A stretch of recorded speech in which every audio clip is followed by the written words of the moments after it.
Oke, buat yang penasaran beda kedua HP ini ada di chipset, cooling system, kamera, dan charging. Sekarang pertanyaannya, dari perbedaan tadi dan banyak tes-tes yang gue lakuin ini, apakah layak dihargai 2 juta lebih tinggi untuk Xiaomi 14T Pro? Apa nggak sikat Xiaomi 14T aja yang lebih terjangkau? Tapi kameranya beda jauh nggak? Yuk kita bahas. Kalau ngomongin desain dan feel, ada dua perbedaan yang cukup berasa di antara kedua HP ini. Yang pertama, frame-nya yang dari aluminium yang bikin feel pegangnya lebih solid ya. Serius, ini berasa bikin HP-nya lebih mewah sih. Walaupun lebih berat dikit, tapi cukup worth it buat gua. Kalian harus rasain sendiri sih bedanya. Belum lagi kalau misalnya kalian di ruangan ber-AC, terus pegang 14T Pro ini, bakal berasa dinginnya ya di bagian frame. Dan ini sesuatu yang menyenangkan sih, karena frame aluminiumnya tadi. Perbedaan kedua ada di lengkungan backnya ya untuk 14T Pro, sedangkan 14T bener-bener flat dia. Hal ini berpengaruh sama feel genggam yang lebih nyaman aja dibanding 14T yang agak kaku. Bakal berasa banget saat HP-nya ada di telapak tangan kalian. Gesekan-gesekan di Pro versionnya lebih mulus aja dibanding 14T biasa yang ada sedikit ngeganjelnya. Terlihat sepele tapi buat gue cukup ngaruh. Untuk sisanya sebenarnya nggak terlalu ngaruh ya, cuma tetap gue harus mention kayak misalnya karena di 14T Pro-nya punya frame aluminium, di keempat sisinya itu dia ada garis-garis antena ya, supaya bisa lebih gampang nangkep sinyal. Dan karena garis itu juga, kalau kita perhatiin di bagian atas, lubang mic-nya dibikin dempet ya, karena kalau dikasih jarak bakal kena garis kayak di 14T. Terakhir yang super nggak penting, yaitu buletan mic di bagian bawah HP-nya lebih lonjong di 14T ya dibanding 14T Pro. Yang mana untuk penjelasannya? Gue nggak tahu sih, nggak ada mungkin, suka-suka Xiaomi aja. Buat layar, gue nggak banyak komen sih, karena spesifikasinya sama persis, ukuran 6,67 inch dengan refresh rate up to 144Hz. Ingat ya, up to, karena 144Hz ini tercapai untuk app atau game tertentu aja. Sisanya lebih sering jalan di 120Hz. Cuma ini nggak bisa dibilang gimmick juga ya, karena artinya saat app atau game udah banyak yang support, HP ini udah siap. Habis itu sama-sama punya peak brightness 4000 nits yang kalau gue cek outdoor gini sama-sama terang. Terus AOD-nya sama-sama bisa always. Dan kalau ditanya perbedaan yang paling gue ketemu itu di bagian displaynya, ada settingan advanced texture di 14T Pro. Yang mana kalau diaktifin dia bakal kasih efek kayak blur gitu di beberapa bagian. Contohnya saat kita buka notification atau control center, backgroundnya lebih ngeblur. Sama terakhir, nggak berhubungan sama 14T atau 14T Pro sih, tapi lebih ke pemilihan warna aja. Dimana untuk warna Titan Grey, bezel layarnya jadi seakan-akan terlihat lebih tipis ya. Beda sama Titan Black yang framenya nyaru sama bezel, sama-sama hitam, jadi terlihat lebih tebal. Lanjut kita ke performance, yang jelas kalian udah tau lah ya hasilnya. Kalau Xiaomi 14T Pro dengan Dimensity 9300 Plus-nya bakal lebih jos. Tapi seberapa jauh bedanya sama 14T regular? Terus suhu dan konsumsi baterainya gimana? Jadi gue udah siapin kedua HP ini dengan baterai sama-sama di 100% ya. Settingan sama dan update software terbaru. Pertama gue jalanin Antutu yang punya skor jauh lebih tinggi di 1,9 juta. Selisih 600 ribuan dengan 14T regular. Habis itu lanjut ke benchmark yang gak usah dijelasin lagi lah ya, lebih detail. Kalau 14T Pro tetap punya angka yang tinggi, mau Geekbench ataupun 3D Max dengan stabilisasi yang sedikit lebih baik. Tapi kalau kalian perhatiin, buat suhu 14T Pro di 3 benchmark selanjutnya lebih tinggi ya dari 14T. Apakah ini red flag? Jawabannya kita cek di tes selanjutnya nih, yaitu nonton YouTube video dan recording 4K selama masing-masing setengah jam. Dan hasilnya punya suhu yang cukup normal kok. Habis itu gue pun sempat tes download barengan buat kedua HP ini dan hasilnya 14T Pro bisa kelar duluan.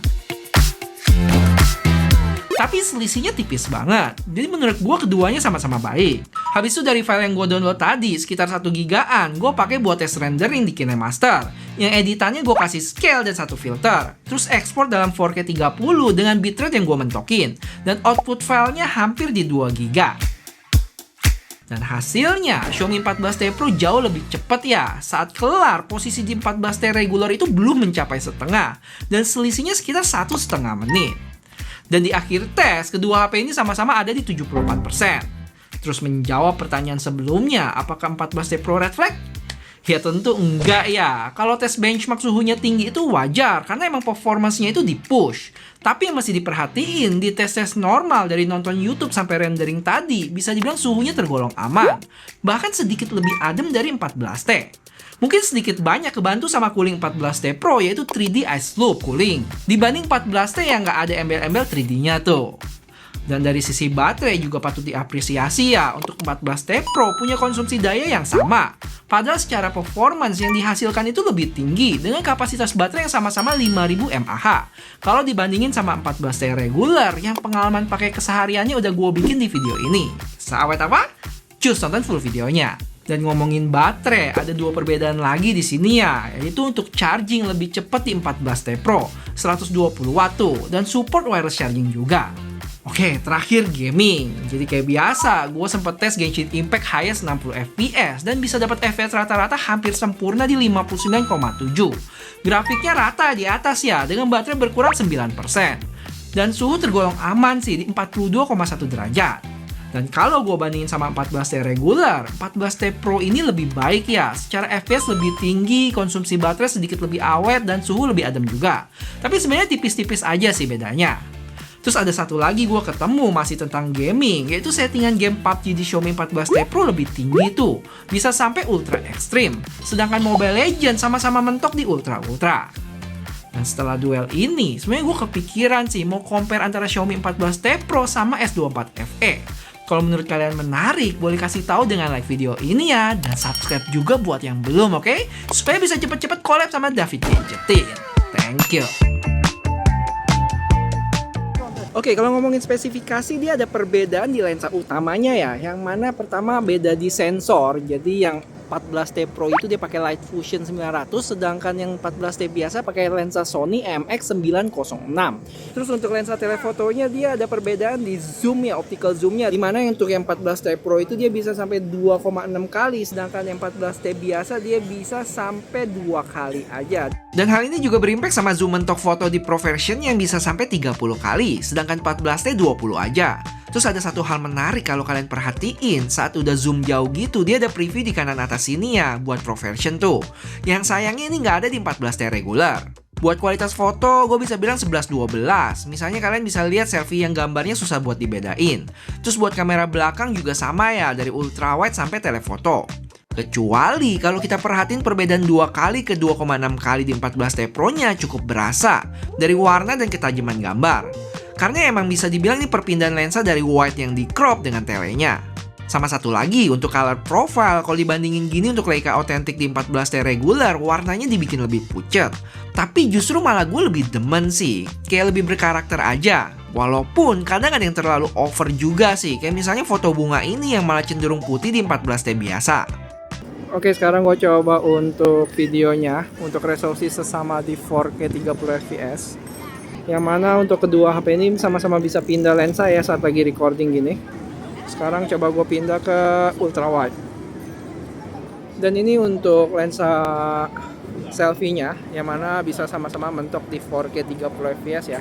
Sedangkan kamera belakang 14T itu mentoknya di 4K 60, tapi 14T Pro dia bisa sampai 8K 30 fps. Dan ini dia untuk resolusi 8K 30 fps-nya yang gue sempat cek cukup stabil ya stabilisasinya. Dan untuk file size-nya sendiri, untuk video sekitar 10 detik gue cek itu sekitar 150 MB. Lanjut ke low light yang overall juga nggak jauh beda ya, mulai dari selfie-nya mau video ataupun foto. Terus kamera belakang juga sama-sama cakep buat gua. Paling ada dua hal yang pengen gue mention di sini. Pertama karena ukuran sensornya yang lebih gede di 14T Pro tadi. Pas di video dengan kondisi yang super low light, kelihatan lebih terang ya dibanding 14T. Ini bener-bener jadi nilai plus sih. Sedangkan kalau kita pindah ke ultrawide-nya mirip-mirip aja. Sama satu lagi, karena telenya nggak ada OIS, jadi lebih gampang dapet gambar yang ngeblur di kedua HP ini. Overall, terlepas dari beberapa perbedaan tadi, yang butuh kita apresiasi adalah experience dari Leica yang tetap sama ya. Nggak ada perbedaan di antara kedua HP ini. Sama-sama ada Leica Color Profile, filter, frame foto, dan lain sebagainya. Untuk spek lainnya juga sama semua lah ya. Secara IP rating dua-duanya IP68, udah 5G, support NFC, dan dual SIM card yang nggak bisa tambah memori. Untuk haptic feedback pun sama-sama solid ya, bulat gitu, mantap. Buat fingerprintnya juga pas gue cobain sama-sama cepet ya, dengan kualitas speaker.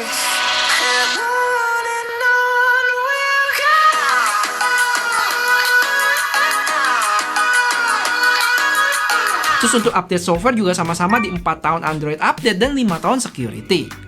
Habis itu yang menurut gue cukup disayangkan dari Xiaomi 14T Pro yaitu USB Type-C-nya yang masih sama ya dengan 14T regular, yaitu 2.0.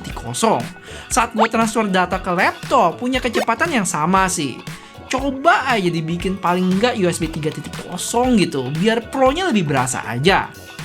Terakhir yang sama lagi adalah AI, yang kalian bisa lihat di sini listnya apa aja. Dari notes, galeri, recording, subtitle, interpreter, sampai circle to search. Dan gue harus bilang, fitur-fitur AI di Xiaomi 14T series ini yang paling lengkap ya setelah Samsung. Cuma keunggulannya yang 14T ini punya harga yang lebih terjangkau. Terus gue juga sempat iseng pas generate AI, cepetan mana antara kedua HP ini? Hasilnya sih untuk fitur AI expansion cukup konsisten loh, kelar duluan di professionnya. Apakah gara-gara chipset? Padahal proses ini menurut gue dilakuin di cloud ya, karena saat gue matiin jaringan, keduanya itu kena network error. Oke, terlepas ada budget atau enggak, kalau gue disuruh pilih Xiaomi 14T atau 14T Pro, gue bakal bela-belain ambil yang 14T Pro sih. Karena keunggulan-keunggulan yang udah gue sebutin sebelumnya. Terutama dari sisi feel genggam HP ini yang buat gue lebih puas aja. Habis itu karena gue punya chargeran wireless yang selalu nongkrong di meja, jadi kapanpun gue mau ngecharge bisa langsung tempel 14T Pro-nya tanpa harus colok kabel. Sisanya performance dan kualitas kamera yang lebih baik buat gue jujur bodos aja sih. Tapi sekarang gimana kalau kalian punya budget terbatas? Buat gue 14T regular bakal lebih worth it sih. Dari sisi performance, walaupun nggak secepat 14T Pro, tapi di kelas harganya 14T ini udah termaksud ngebut ya. Terus dari sisi kamera, experience Leica-nya pun masih dapet. Sama-sama ada color profile Leica otentik yang kesukaan gua tuh. Filter, frame foto, dan lain sebagainya. Nggak ada yang dipangkas loh itu. Dan terakhir untuk AI-nya pun dapat fitur yang sama ya. Nggak ada yang dipangkas antara 14T Pro dengan 14T regular. Terus habis ini kalian pasti galau. Kalau dibandingin sama Vivo V40-nya gimana, Bang? Gue sih udah bikinin videonya ya, kalian bisa langsung cus cek di sini. Atau pengen gue bandingin sama HP lain? Coba bantu kasih tahu di komen ya.